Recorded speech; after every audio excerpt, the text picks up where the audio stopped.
everyone, and welcome back to my channel. My name is Ebony Martin, visionary and founder of the Business of Childcare, where I provide you with practical steps and resources that will move you closer to opening up your very own licensed early learning program. Today is part 2 of a 4-part series. I did contracts already, a series on contracts. This one's going to be a parent policy manual. The next one will be employee manual, and the last one will be enrollment forms. I do have my notes here, guys. I just want to go ahead and jump right into the video because it might be a little lengthy today. Now, what is a policy? A policy is a set of basic principles, associated guidelines, formulated and enforced by you, the business owner. So basically, it's your rules and how you will govern your center or home. I want to talk about why it's so important to have policies, rules concerning your child care. Because you are going to have a lot of parents and children coming into your child care, whether it be your home or in a center. And you want to make sure that you have a basic guideline for everyone to follow on every level. That will make sure that there's no discrimination, and that will also make sure that everyone is on the same page. So, for instance, if you have a parent that may be coming late, right? So maybe they're coming 15 minutes late, and you don't enforce your policy of $1 per minute if they're late, let's say. And then there's another parent that when they come late, because they come late often as well, you enforce your policy of $1 per minute. That's not the way that you want to run your child care center or home, and you want to make sure that you won't have any grounds for discrimination. You want to make sure that everyone's on the same playing field. I understand it. We get comfortable sometimes, especially with parents who may have been with you for a while. Maybe their children have shifted and you've had every single child that they've had, and they may have 6 children. We can get comfortable, and I understand that, but it is so important for us to stick to the policies. It will help us out in the long run. Trust me, I've been doing this for 12 years. It will help us out in the long run. If they're good people and if they're good friends, have become good friends of yours, they'll understand still that they still need to follow the rules of the child care. And it's important for you as the manager or the child care owner that you make sure that the rules are being enforced, whether it be your friends or whomever comes into your child care center or home. So let's just go ahead and get to it. And I just want to talk about some of the policies that you may want to put into your policy manual. It may not be everything, but I just want to go ahead and talk about some of the things that I have in my policy manual, or in some of the things that I've seen that maybe you want to add into your policy manual. First and foremost, of course, there's a cover letter with your name or the name of your center, your address and telephone number.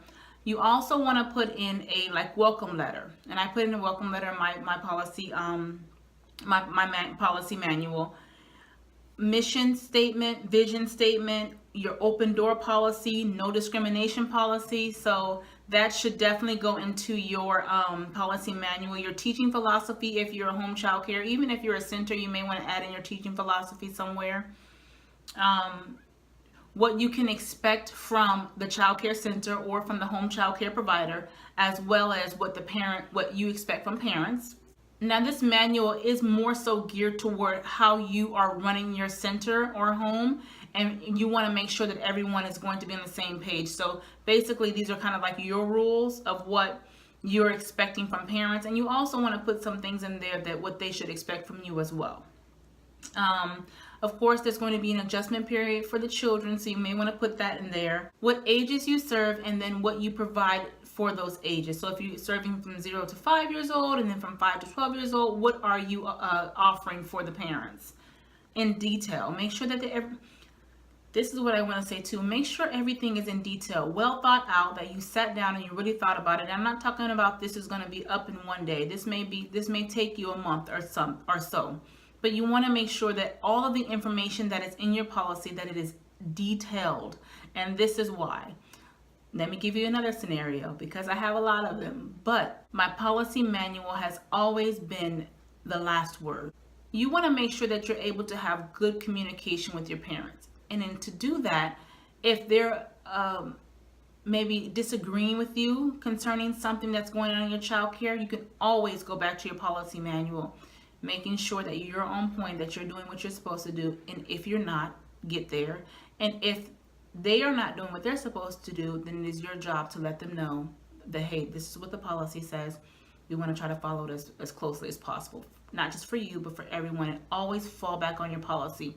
You're there for the greater good of the children. You want to make sure that everyone is going to be safe and cared for in a quality environment where we are caring for and teaching your child.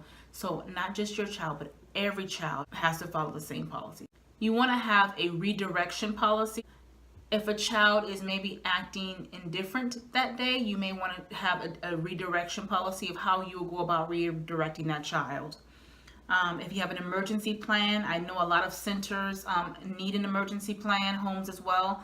It is important if you are even in a home that you have an emergency plan, but centers definitely need to have an emergency plan. And also I want to say a lot of these things come back to childcare licensing. What licensing is telling you that you have to do, and so then you have to make sure your center or home is doing the same. Where your children put their belongings. If the parents have to call you at a certain time during the day to let you know, hey, my baby's not coming today or my child is not coming, so you will know that in advance. So that's something that you should put in your policy. What kind of learning environment do you have for the center or home? And then put that in your policy. Again, your policy is all about what you want to say and that you don't have to keep saying it. Once you have the parents sign the policy, you definitely want to give them a copy of their signed policy. You keep a copy of their signed policy. And then after that, if you see any issues maybe with their compliance concerning your policy and they've already signed it, you can also just show them, hey, you can bring it to their attention that this is something that was in my policy and I see it's not being followed, and you can work together on that. Children's records, definitely. That's from childcare licensing, and I know that's from across the board. That needs to be there in your policy.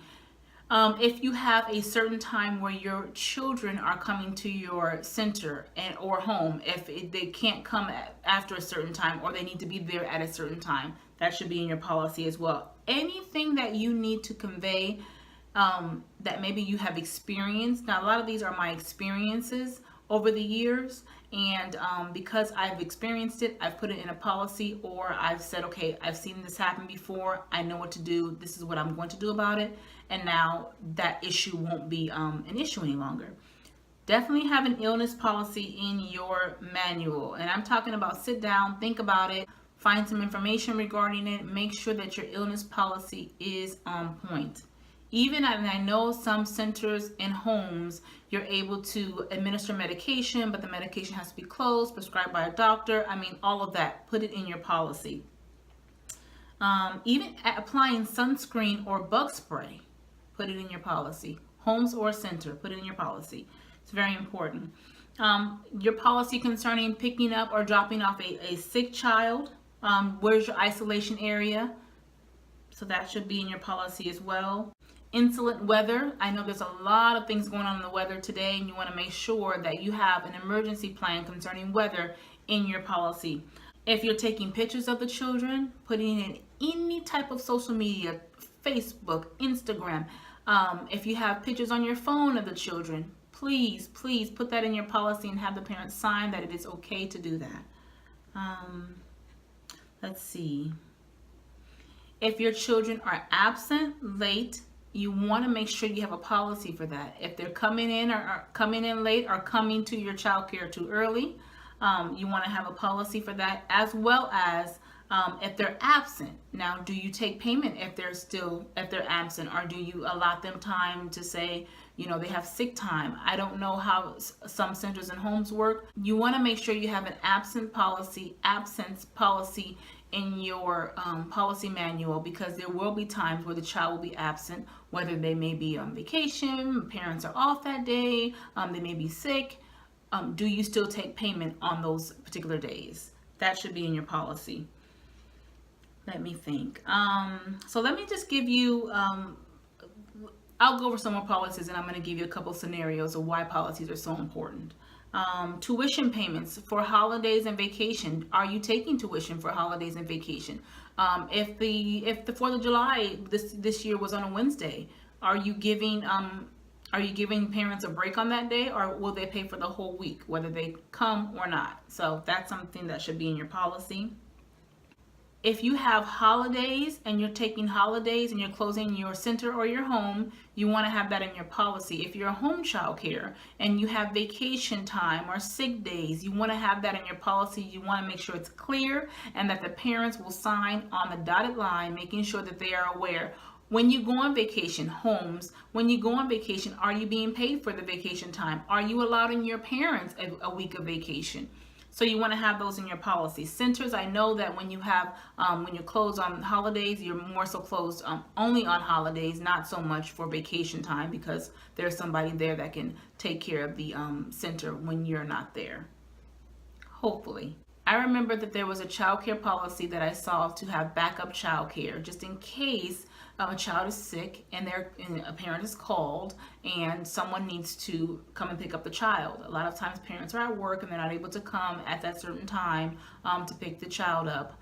Make sure that they have backup child care.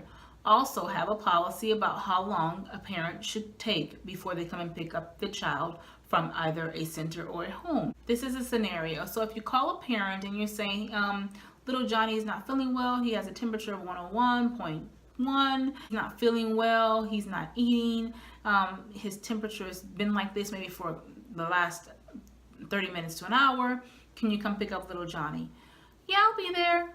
And an hour passes by, and 2 hours pass by, and 3 hours. Do you have a policy to say, within an hour after I've called you, someone needs to come and pick up little Johnny, or I will call anyone else on that register that you signed when you came into my center.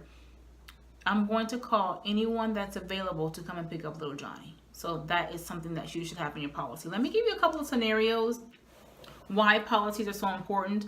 I'm looking here also, you should have a daily schedule that's in your policy. So if the parent wants to come and drop off the child or pick up the child or have lunch or however whatever you allow in your policies, then or in your center or home, then you definitely want to have that in your policy. So let's say, let me give you a couple of scenarios of why policies are so important. Let's say that you have a parent that's coming to your establishment and you are open at 6:30 in the morning, but they keep coming at 6:20 and they're knocking at the center's door. Do you open up that door and say, hey, come on in, and you open 10 minutes early?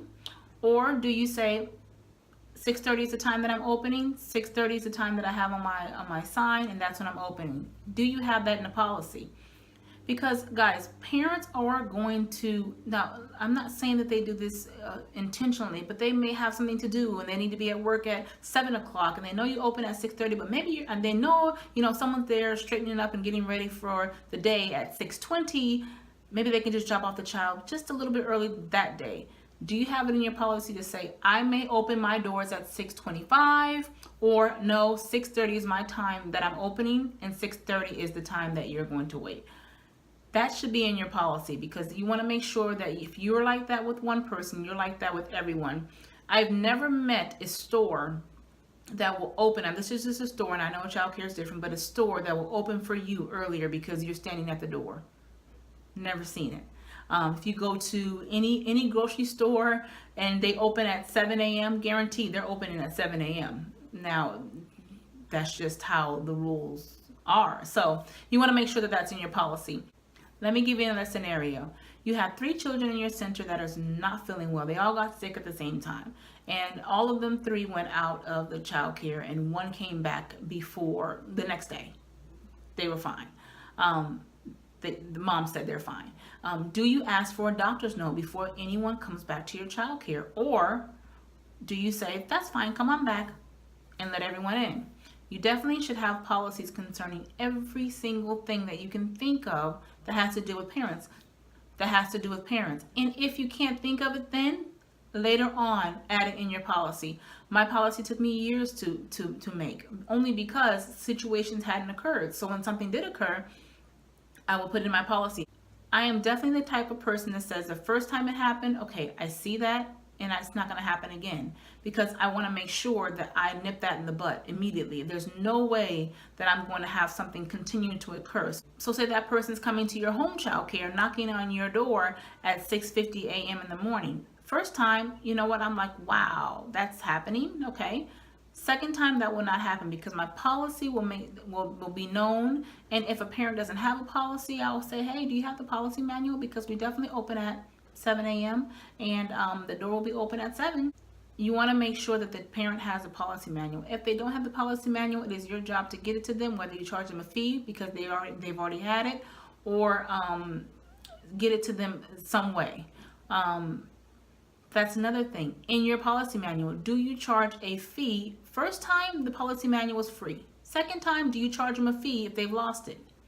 That should be in your policy manual as well. Anything you can think of should be in your policy manual. Now, you don't want to make it too strict for every parent, so they're like walking on eggshells to come into your establishment. But again, like I said in the contrast, it is like orientation. Anytime you have anything to say, they are listening.